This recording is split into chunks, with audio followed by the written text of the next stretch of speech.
اور حدیث پاک میں میرے رسول پاک نے تقریباً 900 مرتبہ صبر کی تلقین فرمائی ہے۔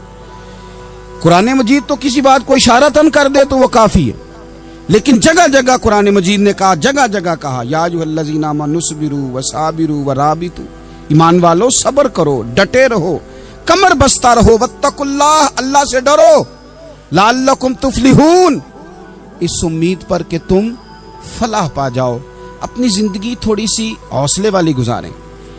آپ کسی کی محبت میں کوئی جملہ کہے تو اسے بھی ذرا سہنا سیکھیں، اور کسی اپنے کے خلاف جب کوئی بندہ بات کرے تو اسے بھی سہنا سیکھیں۔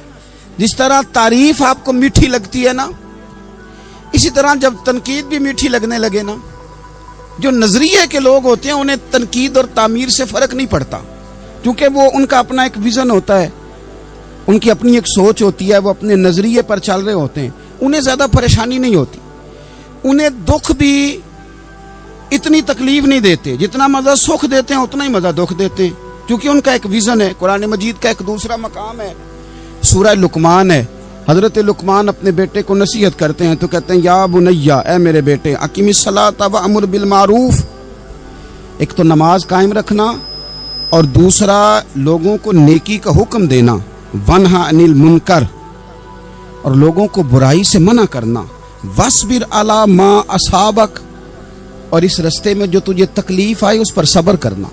بیٹے کو نصیحت کر رہے ہیں باپ، اور لہجہ دیکھیے کہ یا بنیا، او میرے بیٹے، کیا لہجہ ہے، کیا انداز ہے، او میرے بیٹے۔ ایک تو یہ کرنا، نماز قائم رکھنا، بھلائی کا حکم دینا، برائی سے منع کرنا، اور اس پر جو تجھے مشکل آئے اس پر صبر کرنا۔ اور پھر کیا کہتے ہیں، قرآن مجید کا انداز دیکھیے، فرمایا ان ذالک من عزم الامور، بے شک یہ بڑی ہمت والے کام ہیں، نیکی کا حکم دینا، برائی سے منع کرنا، نماز پڑھنا اور مصیبت پر صبر کرنا، یہ ہمت والے کام ہے پتر، ہمت والے کام ہے، ذرا ڈٹ کے کرنا، بے حوصلہ نہ ہونا۔ ایک بزرگ بیٹھے تھے، اللہ کے نیک بندے بھی تھے اور تجارت بھی کرتے تھے، لاکھوں کا کاروبار تھا، بزرگ بیٹھے ہوئے ہیں تو اچانک خبر ملی کہ حضرت صاحب پڑھا رہے تھے سبق، خبر ملی کہ آپ کا وہ جو ایک جہاز تھا نا مال بردار، وہ جہاز آپ کا ڈوب گیا پانی میں۔ فرمانے لگے الحمدللہ، سبق پڑھاتے رہے، 2-4 گھنٹے گزرے تو ایک بندہ پھر آیا، اس نے آ کے کہا حضور مبارک ہو، وہ جو جہاز ڈوبنے والی خبر تھی وہ غلط تھی، وہ جہاز آپ کا بالکل ٹھیک ٹھاک ہے، لاکھوں روپے بچ گئے۔ فرمانے لگے الحمدللہ، سبق اسی روٹین سے پڑھاتے رہے، پہلی نقصان کی خبر آئی تو پھر بھی الحمدللہ، اور دکھ کی خبر آئی پھر بھی الحمدللہ، سکھ کی آئی تو پھر بھی الحمدللہ، سبق اپنی روٹین سے پڑھاتے رہے، سفر جاری رہا، رکے نہیں۔ اختتام ہوا تو طلباء کہنے لگے حضور اتنے بڑے نقصان کی خبر آئی، جملہ ہی کوئی نہیں ٹوٹا آپ کا، لفظوں کے اندر کہیں ہم نے اتار چڑھاؤ نہیں دیکھا، حضور چہرے پر کوئی پریشانی نہیں، اور پھر اتنی بڑی خبر ملی خوشی کی، کوئی آپ کی آنکھوں میں روشنی نہیں آئی، کوئی ہم نے آپ کا چہرہ بدلتے نہیں دیکھا، معاملہ کیا ہے؟ تو فرمانے لگے معاملہ ایک ہی ہے، دکھ بھی رب کی طرف سے ہے، سکھ بھی رب کی طرف سے ہے، تو دکھ قبول محمد بخشا راضی رہن پیارے، اگر سارا کچھ اسی کی جانب سے ہے تو یہ تو کوئی بات نہ ہوئی کہ دکھ آنے پہ بندہ کہے ہو یہ کیا بن گیا، سکھ آئے تو بندہ کہ دیکھا میں نے محنت کی تھی تو کامیاب ہو گیا۔ امام علی مقام رضی اللہ تعالیٰ عنہ کی فکر کو سمجھ جاؤ، جب وہ مصطفیٰ کریم کے کندھوں پہ تھے پھر بھی الحمدللہ، اور جب ان کا سر نیزے کی نوک پہ تھا پھر بھی الحمدللہ۔ کسی مقام پر کسی جگہ بھی حسین ابن علی شکوہ کرتے نظر نہیں آتے، سیدنا امام علی مقام ہر مقام پہ کہتے ہیں الحمدللہ الحمدللہ الحمدللہ، جب تک وہ مسجد نبوی کے منبر پر جلوہ فراز تھے، اور جب تک زمانہ ہاتھ باندھے ان کے سامنے کھڑا تھا پھر بھی الحمدللہ، اور جب ان کے بچوں کے ہاتھوں میں ظالموں نے زنجیریں ڈال دیں تو پھر بھی الحمدللہ، جب تک سورج چاند بھی سیدہ زینب کے گھر کے قریب سے گزرتے تھے تو ذرا تھوڑی نظر ہٹا کے گزرتے تھے، مالک پھر بھی الحمدللہ، اور جب شام کے بازار میں پردیسی بہن اپنے بھائی کا کٹا ہوا سر لے کے سفر کر رہی تھی تو پھر بھی الحمدللہ، مارو نہ مینو مار مکاؤ میں کوئی عذر نہ پیش لے آواں تے جے سونا ہی میرے دکھ وچ راضی، جے سونا ہی میرے دکھ وچ راضی تے پھر سکھ نو چلے ڈاواں۔ یہ الحمدللہ کا مزاج لاؤ۔ یہ روز جو گھر میں لڑائی کرنا، روز اختلاف رائے کی بات کرنا، روز کبھی کسی کی غیبت کرنا، کبھی کسی کی کرنا، کبھی کسی چوک میں بیٹھ کے شکوہ کرنا، کبھی کسی چوک میں بیٹھ کے شکوہ کرنا، کبھی کہنا کہ فلاں جگہ میں ناکام ہو گیا، فلاں کی وجہ سے ہو گیا، یہ کچھ شیوا ہے مسلمانی کا؟ مسلمان ہر حال میں اللہ کی تسبیح پڑھتا ہے، مسلمان ہر حال میں اپنے رب کو یاد کرتا ہے۔ وہ کہتا ہے بہار ہو کے خزاں لا الہ الا اللہ، خودی کا سر نہاں لا الہ الا اللہ، خودی کا تیغ فساں لا الہ الا اللہ۔ اور اگرچہ بت ہیں جماعت کی آستینوں میں، اگرچہ بت ہیں جماعت کی آستینوں میں، پر میری مجبوری ہے نا، مجھے ہے حکم اذاں لا الہ الا اللہ۔ اپنی ڈیوٹی کرتا ہے وہ اپنے کام لگا رہتا ہے۔ آپ کبھی پلٹ کر میرے رسول پاک صلی اللہ تعالی علیہ وسلم کی خوبصورت زندگی کو دیکھیں نا، خوبصورت زندگی کو۔ میں کیا کروں، ہمارے مزاجوں میں باتیں ایسی آتی جا رہی ہیں، ہم انتظار کرنے کو تیار ہی نہیں۔ ابھی محنت کیا تو شام کو رزلٹ آنا چاہیے۔ جو پوری 5 دن نماز پڑھ لیتا ہے وہ کہتا ہے ابھی میں ولی نہیں بنا، اتنے دن ہو گئے نماز پڑھتے۔ جو پورا 40 دن پراپر طریقے سے درود پاک پڑھ لیتا ہے وہ کہتا ہے دیکھو مجھے ابھی تک زیارت ہی نہیں ہوئی نبی پاک صلی اللہ علیہ وسلم۔ جو ابھی کل آیا ہے اور کل ابھی اس شخص نے آ کر کے شروع کیا سلسلہ، تو کہتا اوہو میرا معرفت والوں میں نام کب آئے گا؟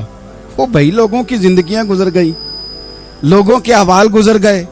میں بیٹھا تھا بزرگوں کی خدمت میں، تو ایک شخص نے آ کے کہا حضور میں آپ کے لیے سلام لایا ہوں فلاں عظیم ہستی کا۔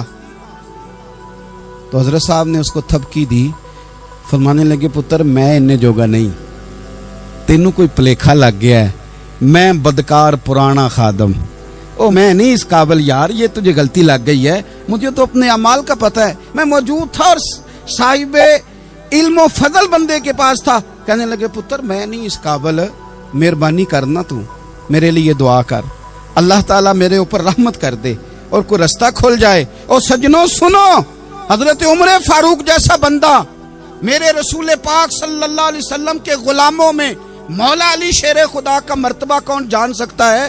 حضرت علی کہا کرتے تھے میرا دل کرتا ہے اس طرح کے اعمال لے کے اللہ کی بارگاہ میں جاؤں جو اعمال سیدنا فاروق اعظم کے ہیں۔ اتنا صالح بندہ، اتنا پرہیزگار بندہ، لیکن حضرت عمر فاروق کے انتقال کا وقت آیا تو لوگ ان کی تعریفیں کرنے لگے، عمر کی بڑی بات ہے، عمر کی بڑی بات ہے۔ تو حضرت عمر رو پڑے، فرمانے لگے میرے لیے دعا کرو، مجھے درجہ کوئی بھی نہ ملے، بس میریاں نیکیاں اور بدیاں برابر برابر ہو جائیں، میں معاف کر دیا جاؤں، نیکی اور بدی برابر برابر ہو، چھوڑ دیا جاؤں۔ درجوں کا تو معاملہ بڑا آگے کا ہے، اتنی جلدی، اتنی سپیڈ، اتنی ہمیں جلد فٹافٹ ہو جائے، سویرے ہو جائے۔ آپ اپنی جد و جہد تو کریں، آپ تھوڑا پلٹ کے تو دیکھیں، آپ دیکھیں کہ لوگ میدانوں میں رہے، میدانوں میں رہے۔ حضرت خالد بن ولید میدان میں رہے، حضرت سعد بن ابی وقاص میدان میں رہے، حضرت سیدنا ابو عبیدہ بن جراح میدان میں رہے۔ یہ لوگ ہمیشہ میدانوں میں رہے، اپنی اپنی ڈیوٹی کر کے چلے گئے۔ اسلام پھیلتا رہا، اپنی اپنی ترتیب سے آگے جاتا رہا، اپنے اپنے رنگ میں اللہ تعالیٰ لوگوں کو دین کی سمجھ عطا کرتا رہا۔ جلدی بڑی ہے، بہت جلدی ہے، شارٹ دروازہ چاہیے، صبر ہی کوئی نہیں، استقامت ہی کوئی نہیں، فٹافٹ ہو جائے۔ بہت سارے لوگ آ کے کہتے ہیں حضرت صاحب نماز تو پڑھنے لگا ہوں، روزہ تو رکھنے لگا ہوں، داڑھی بھی میں نے رکھ لی ہے اور آپ کے پاس بھی آتا ہوں، اب کوئی نگاہ کر دینا۔ تو میں کہتا ہوں یہ جو نماز آپ نے شروع کی ہے یہ بغیر نگاہ کی ہو گئی ہے، یہ جو آپ آنا شروع ہو گئے ہیں تو اس کو آپ نگاہ نہیں سمجھتے، اور یہ بھی میری نگاہ نہیں، پریشان نہ ہو جائیے گا، یہ بھی اللہ رسول کی نگاہ ہی ہے۔ او خدا کے بندو، تھوڑا سا اپنی زندگی میں صبر اور استقامت کو لاؤ، تھوڑا رستے پہ چلنا سیکھو۔ اور میں آپ کو ایک بات عرض کروں، ہمارے صوفیاء نے ایک باریک نقطہ بھی بیان کیا، وہ کہتے ہیں یہ جو وصال ہے نا، وصال یہ تو اختتام ہے، ملاقات تو فنا ہے، جو مل گیا وہ تو گیا، جس کی ملاقات ہو گئی وہ تو گئے تھے نا جناب موسیٰ ملنے، پھر کیا ہوا تھا؟ جس کی ملاقات ہو گئی وہ تو گیا۔ اصل کام کیا ہے؟ اصل کام اس کے رستے میں رہنا ہے، اصل کام تو یہ ہے کہ تو اس رستے پہ ہے کہ نہیں جس رستے پہ تجھے کھڑا کیا تھا، ان راہوں کا تو مسافر ہے کہ نہیں، تو نقش قدم تلاش کر، نقش قدم۔ ایک شاعر سیرت نگار بھی تھے، سمجھ لیں انہوں نے سیرت نگاروں کو بھی دیکھا، عشاق کو بھی دیکھا، رسول اللہ کے غلاموں کو دین کی نوکری کرتے بھی دیکھا، 40 سال حدیثیں پڑھاتے بھی دیکھا، نبی پاک کے نام پہ گلی گلی نگر نگر جاتے آتے بھی دیکھا، حضور صلی اللہ علیہ وسلم کی باتیں کرتے دیکھا۔ تو کسی نے ان سے پوچھا حضور تک رسائی بھی ہوئی ہے؟ تو وہ سرکار کی بارگاہ میں مخاطب ہو کے کہنے لگے تیری معراج کہ تو جانے کہاں تک پہنچا۔ یا رسول اللہ معراج کی رات آپ کہاں تک گئے کوئی پتہ نہیں۔ کہنے لگے وہ تیری معراج کہ تو جانے کہاں تک پہنچا، اور میری معراج کہ میں تیرے خاک قدم تک پہنچا۔ میرے لیے تو اتنا کافی ہے کہ محبوب وہ جو تیرے قدموں سے کبھی گرد لگتی تھی مدینے کی، اگر میں وہاں تک چلا جاؤں تو میری تو معراج ہو گئی، میرا تو معاملہ حل ہو گیا، میں یہاں تک آ گیا تو ختم ہو گئی بات۔ تھوڑا سفر کریں۔ ایک تو یہ دیکھیں آپ کہ آپ کتنے بھی بڑے ہیں، کتنے بھی عظیم ہیں، کتنے بھی لائق ہیں، کتنے بھی نیک ہیں، پھر بھی آزمائش زندگی کا حسن ہے۔ میں مسافر ہوں، کوئی زندگی کے 11-12 سال ہو گئے مجھے سڑکوں پہ وقت گزارتے، تو میں بہت سارے لوگوں سے میں نے بڑا کچھ سیکھا ہے، میری جو گاڑی چلانے والے لوگ ہیں ان سے بھی میں نے بڑا کچھ سیکھا ہے۔ ایک میرا دوست تھا تو میں نے اس سے کہا کہ میرا خیال ہے موٹر وے پہ آپ کو گاڑی چڑھا دی جائے تو آپ کے لیے آسان ہے۔ تو کہنے لگا پیر صاحب ہے موٹر وے اوکھی جے چلانی۔ میں نے کہا وہ کس طرح؟ وہ کہنے لگے کہ موٹر وے پہ نا گاڑی چونکہ نہ کوئی سپیڈ بریکر ہے، نہ موٹر وے پہ کوئی چنگچی والا آگے آتا ہے، نہ زیادہ رش ہوتا ہے، تو سیدھی سیدھی چلاتے رہتے ہیں تو نیند آنے لگ جاتی ہے۔ اگر بار بار آئے نا سپیڈ بریکر اور بار بار بریک لگے تو آنکھ ذرا کھلی رہتی ہے۔ تو مجھے مسئلہ سمجھ میں آ گیا۔ میں نے کہا اس کا مطلب یہ ہے، اس کا معنی یہ ہے کہ جن کی زندگی بالکل سکھوں میں گزرتی رہتی ہے نا، آرام پسند ہو جاتے ہیں۔ جن کی زندگی بالکل آسانیوں میں بیتی ہے وہ آرام پسند ہو جاتے ہیں۔ اور اگر کبھی کبھی سپیڈ بریکر بھی آئے، کبھی کو دکھ بھی دیکھنا پڑے، کبھی کوئی اپنوں بیگانوں کی بات بھی سننی پڑے، کبھی کوئی قریب آتا دور جاتا دکھائی بھی دے، کبھی کوئی بیماری تندرستی، یہ حالات بدلتے رہیں، دن تبدیل ہوتے رہیں، تو پھر لطف بڑا آتا ہے، پھر مزہ بڑا آتا ہے۔ میرے عزیز زندگی کے اندر دیکھو، کائنات میں سب سے زیادہ محبوبیت میرے رسول پاک کی ہے۔ میرے نبی پاک صلی اللہ علیہ وسلم کی زلف کی بات بھی میرا رب کرتا ہے، حضور کی آنکھوں کی بات بھی میرا رب کرتا ہے، حضور سید عالم کے چہرہ والضحیٰ کی بات بھی کرتا ہے، زلف واللیل کی بات بھی اللہ کرتا ہے۔ میرا رب رسول پاک صلی اللہ علیہ وسلم کے سینہ علم نشرہ کی بات بھی کرتا ہے، پیشانی والفجر کی بات بھی کرتا ہے، حضور کی آنکھیں ما زاغ البصر کی بات بھی کرتا ہے۔ اتنی محبوبیت کہ رسول پاک چلیں تو اللہ اس کی بات بھی کرے، ہجرت کریں تو اس کی بات بھی کرے، جس شہر میں حضور رہیں اس کی قسم اٹھائے۔ اور حال پتہ کیا ہے کہ محبوب پیدا نہیں ہوئے تو باپ چلے گئے، ابھی عمر چھوٹی تھی، ماں کی کھل کے زیارت ہونا تھی کہ اماں بھی چلی گئیں، دادا کندھوں پہ کھلایا کرتے تھے، تو تاریخ کہتی ہے کہ دادا کا جنازہ اٹھا تو پیچھے پیچھے حضور بھی آنسو بہا رہے تھے۔ ایک وفادار بیوی ملی تو اپنے وقت پہ سیدہ ختیجہ بھی چلی گئیں۔ ایک ٹائم آیا تو جناب ابو طالب بھی رخصت ہو گئے۔ مکے سے حضور کو اتنا پیار تھا وہ چھوڑنا پڑا۔ صادق اور امین کہنے والوں نے حضور کی دعوت کو قبول کرنے سے انکار کر دیا، تو رسول کریم نے اپنی پیشانی پر کسی قسم کا کوئی شکن نہیں آنے دیا۔ رسول پاک مدینے آئے تو لوگ تلواریں لے کے بدر میں آ گئے لڑنے، شہید کرنے، حضور وہاں بھی کوئی پریشان نہیں ہوتے۔ میدان احد آیا تو نبی پاک نے اپنے چچا کو کٹے ہوئے وجود میں دیکھا، نکلی ہوئی آنکھوں میں دیکھا، کٹے ہوئے ہونٹوں میں دیکھا۔ کسی جگہ میرے رسول پاک صلی اللہ تعالی علیہ وسلم شکوہ کرتے دکھائی نہیں دیتے۔ حضور کی وہ بیوی سیدہ عائشہ صدیقہ رضی اللہ تعالی عنہ، جن کی پاکی کا رب بیان کرے، ان پر منافقین نے الزام لگا دیا، اتنے پاک گھرانے پر لوگوں نے انگلی اٹھائی۔ میرے رسول نے آنسو بہائے، پر کسی جگہ حضور پریشان ہوتے دکھائی نہیں دیے۔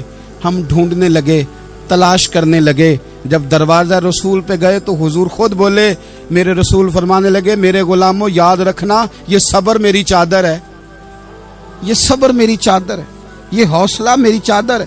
سید عائشہ صدیقہ رضی اللہ تعالیٰ عنہ فرمایا کرتی تھی, لوگوں مجھے اللہ کی عزت کی قسم میں نے حضور سے بڑھ کر کسی کو صبر کرنے والا نہیں دیکھا, کسی کو حوصلہ کرنے والا حضور سے بڑھ کے نہیں دیکھا. امت کو کیا ہو گیا؟ یہ چوراہوں پہ لڑ رہی ہے, چوکوں پہ لڑ رہی ہے, گھر ہیں کہ فساد کے آئینہ دار بنے ہوئے, لوگ آ کے رو پڑتے ہیں کہ جناب بھائیوں کا سلوک نہیں, کوئی دعا کر دیں, رو پڑتے ہیں جناب ابا کے ساتھ بھی لڑائی ہو جاتی ہے, کوئی تعویذ دے دیں. ذرا حوصلہ نہیں, صبر نہیں. کسی جگہ ٹھہرنا تو سیکھو میرے عزیز, کسی جگہ او یارو آؤ نا. میدان کربلا کے 2 سبق, استقامت اور صبر. کتنا درجہ ہے سیدنا بلال حبشی کا. میں تقریر کر دیتا ہوں, آپ سن لیتے ہیں, لیکن کبھی وہ انداز بھی تو دیکھو نا. حضرت بلال, او میرے دوست, جیل کے اندر بندے کے ہاتھ نہیں باندھے جاتے, پیر نہیں باندھے جاتے, پر لوگ جیل میں روتے ہیں, تڑپتے ہیں. سیدنا بلال کہتے ہیں میں کلمہ پڑھتا تھا, رات امیہ مجھے باندھ کے رکھتا تھا, اور سویرے جب پتھر اچھی طرح تپ جاتے تھے نا تو لا کے باہر مجھے پتھروں پہ لٹا دیتا تھا, اور میرے وجود پر بھاری بھرکم پتھر رکھ دیتا تھا. سننا ذرا, تصور میں لانا بلا میں کیا کہنے لگا ہوں. حضرت حسان بن ثابت رضی اللہ تعالیٰ عنہ فرماتے ہیں, میں مکہ مکرمہ آیا حج یا عمرے کے لیے, تو میں نے مسجد نبوی کے جو آج مؤذن بلال ہیں, میں نے ان کا یہ رنگ دیکھا کہ مکے کے بچوں نے ان کے گلے میں رسی باندھ کے نا تو ہاتھوں میں پکڑی ہوئی ہے, اور مکے کے بازاروں میں نا ان کو کھینچتے ہیں, لے جاتے ہیں. میں نے ایک شخص سے پوچھا یہ کیا ماجرا ہے, کیا معمہ ہے؟ تو بتانے والوں نے بتایا کہ یہ کالے رنگ کا حبشی غلام مار سارا دن کھاتا ہے, اس کے ساتھ لوگ وہ سلوک کرتے ہیں جو اذیت ناک اور خوفناک ہے. سارا دن مار کھاتا ہے پر اپنی زبان پہ خدا کا نام لیتا رہتا ہے, محمد مصطفیٰ کا نام لیتا رہتا ہے.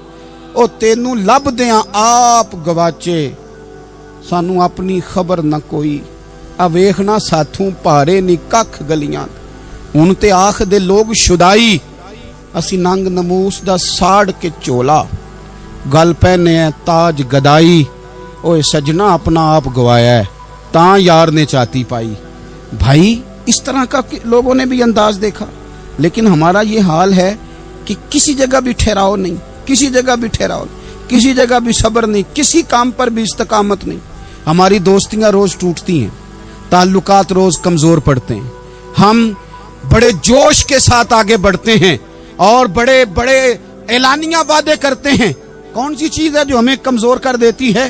سوائے اس کے کہ ہمارا نفس کمزور ہے, سوائے اس کے کہ ہمارا نظریہ کمزور ہے, سوائے اس کے کہ ہمارے اندر وہ طاقت نہیں جو ہمیں استقامت پہ لا کے کھڑا کرے, جو ہمارے اندر حوصلہ پیدا کرے. اپنی زندگی میں صرف 2 4 5 چیزوں کو لاگو کر لیں. ایک تو مخلص زندگی گزاریں, ریاکار زندگی نہ گزاریں. جو لوگ ریاکار ہوتے ہیں وہ بزدل ہوتے ہیں, جو ریاکار ہوتے ہیں وہ دکاندار ہوتے ہیں, جو ریاکار ہوتے ہیں وہ اداکار ہوتے ہیں, جو ریاکار ہوتے ہیں ان کے پاس ایک کریکٹر رہ جاتا ہے, اندر ان کے کچھ بھی نہیں ہوتا, خالی ہو جاتا ہے سارا. زندگی میں مخلص بنیں گے تو دلیر ہو جائیں گے. اخلاص کے ساتھ آپ زندگی میں سفر کریں, آپ مخلص ہو جائیں. میرے رسول پاک صلی اللہ علیہ وسلم نے فرمایا مخلص ہو جاؤ, اللہ کے رضا والے ہو جاؤ, مخلص ہو جاؤ, تمہارا تھوڑا عمل بھی تمہارے لیے زیادہ ہو جائے گا, تمہیں کفایت کر جائے گا تھوڑا عمل. اللہ کے علاوہ کسی سے ڈرنا چھوڑ دیں, غیر کا خوف دل سے نکال دیں, خوف نکال دیں, اپنی زندگی میں غیر کا خوف نکال دیں. نکال پھینکیں آپ امیروں کا خوف, نکال پھینکیں دنیا کیا کہے گی. یاد رکھنا عزتیں بھی رب دیتا ہے, ذلتیں بھی اس کی مشیت کا تقاضا ہوتی ہیں, رزق کا مالک بھی اللہ ہے. حضرت مولا علی سے کسی نے کہا کہ آپ اپنے ساتھ حارس کیوں نہیں رکھتے, گن مین کیوں نہیں رکھتے, باڈی گارڈ کیوں نہیں رکھتے؟ تو حضرت علی فرمانے لگے موت سب سے بڑی محافظ ہے, وقت سے پہلے آتی نہیں, آ سکتی نہیں. آپ غیر کا خوف نکال باہر پھینکیں. ایک جملہ میدان کربلا میں امام حسین نے کہا تھا, ایک جملہ, اور وہ جملہ اتنا طاقتور ہے کہ اگر سونے کے پانی سے لکھا جائے, ہیروں سے تولا جائے تو یہ ساری چیزیں کمزور پڑ جائیں. امام علی مقام میدان کربلا میں جب گھوڑے پہ سوار ہوئے,